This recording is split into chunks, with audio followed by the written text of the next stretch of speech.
It's a new sensation. Something I've never had before, but all those flavors work together beautifully. But it's very sweet. Some people don't accept like meat with something sweet. But in Morocco, it's very normal and very famous. I accept all types of meat. Cool. Thank you. So I want to try to peel back some of this meat with the bread. Ooh, look at that. It's very goaty, plus just all this sweet stuff surrounding it. So it's sweet, it's savory, it's fatty. Somehow a walnut snuck in there. I got nuts in my mouth. It's everything all at the same time. A very new experience, I gotta say. It's so complex and so different, and I've never had anything like this before. Soon I'll be tracking down one of Morocco's most precarious pastries. Nothing here would indicate to me that this is anything but a dessert. Meanwhile, inside, it's full of pigeon meat, and not just any type of pigeon, like a teenager pigeon. But first, I'm heading back to the Medina to check off another Moroccan must-try food. We have come to our next restaurant, a restaurant specializing in a dish known as couscous. Couscous, the base of it begins with this right here. This is semolina flour. But what is semolina? Yellow semolina, it's very famous, coming from wheat.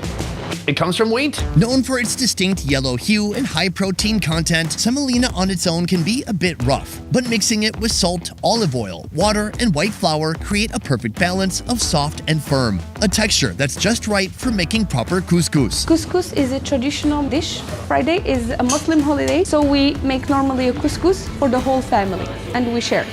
Making couscous is a labor-intensive process with origins dating back a millennia, often traced to the Berber people of Algeria and Morocco. There's some tread as she moves the couscous around. These bigger balls are becoming smaller balls because you don't want big chunks, but you also don't want to put in too much water and get like one big glob, and you also don't want dust like this. You need the perfect texture for the couscous.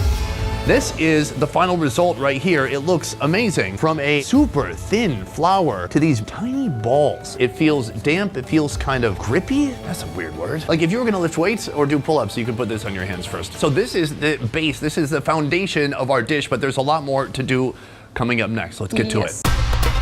In a pot, beef, onions, salt, pepper, turmeric, tomato, chickpeas, olive oil, parsley, and some water come together.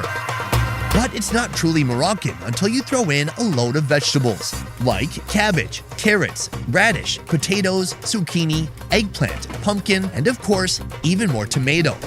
Above the stew, a steaming vessel is placed on the same pot. This clever setup, called a couscousier, uses the heat and steam from the bubbling stew below to cook the couscous to fluffy perfection.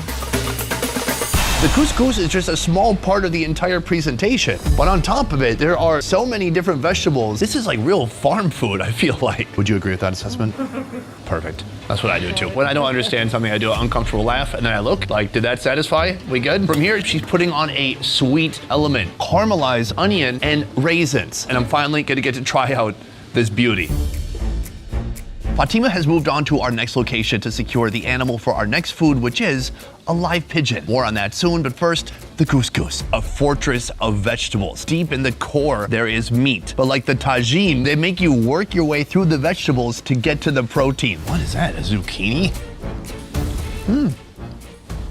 Good carrot. We have the cabbage, and I feel like you could spice that up with some of this on top, the onions and raisins.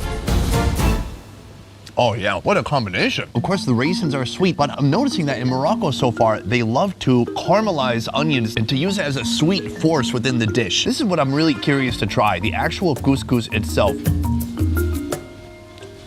The couscous doesn't have a ton of flavor, but it's a kind of a flavor vehicle. You put other flavors on there and it just offers this wonderful texture, and it's a nice carbohydrate base. Meanwhile, we've got soup on the side right here. That broth, I'm gonna give that a little bit of a sip. Oh yeah. And what I'm told is you can actually dump some of this soup. You can really saturate that couscous in those delicious flavors. Oh yeah. The couscous really effectively saturates or soaks up all those flavors. So far we've just had vegetables and the couscous, but inside, as you dig deep into the core of this dish, we'll reveal the meat. We've got beef right here, more, ow, so hot. Okay, there you go. How is that 10 out of 10 hot still? It tastes amazing. I love it. And the fattier the beef, the better. With as many countries as I've been to, I'm still seeing new ways of cooking and different ways of utilizing savory and sweet elements and combining them into something like this. So this is couscous, but I am still well on my way to figuring out if Moroccan cuisine is really the best in the world, as voted on by millions of people on Puberty.com. And our next food actually includes the use of a pigeon. Before we head to the restaurant, we are headed to the market to actually source this animal for ourselves.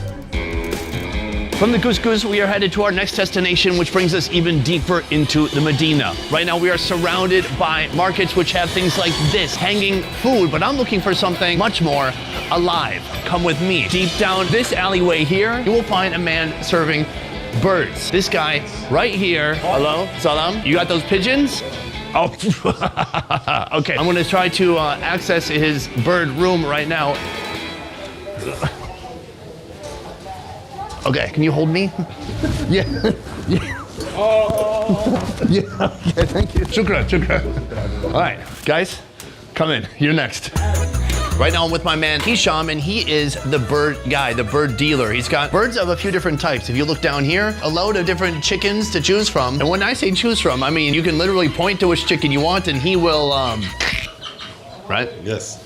Yes. Besides the chickens, he also has these right here, pigeons. Oh, okay, there we go. Oh, wow, that's a scraggly one. I'm a huge fan of countries where they eat pigeon. It's one of those birds I feel like it's underutilized, it's looked down on by many parts of the world, but why not embrace the pigeon? It's like a quail, except I think it flies better. From here, we're gonna round up about 6 to 8 of these pigeons, but first he's got to, right? Yes. If you haven't noticed, all the meat we've eaten today has been prepared the halal way, following Islamic rules, and it's no different for these pigeons. The chef who I'll be meeting soon has requested that I procure the most premium preteen pigeons. We have just come back from the bird butcher and our pile of pigeons is right there, and that soon is gonna be cooked up by Suad right here. Hi, nice to meet you. You are welcome. Should I say pastilla or pastilla? Moroccan, we say pastela. Is this a meal, a snack, or a dessert? A lot of people think it's a dessert, but it's a meal. What's the most common type of meat to put inside? Pigeon is very traditional, but chicken is a regular eat. Let's get to cooking. Thank you. Okay.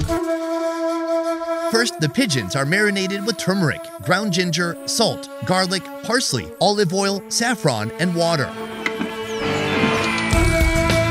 Once cooked, the meat is carefully picked off the bones, preparing it for the next step. In another pot, caramelized onions are cooked with flour, ground ginger, and eggs.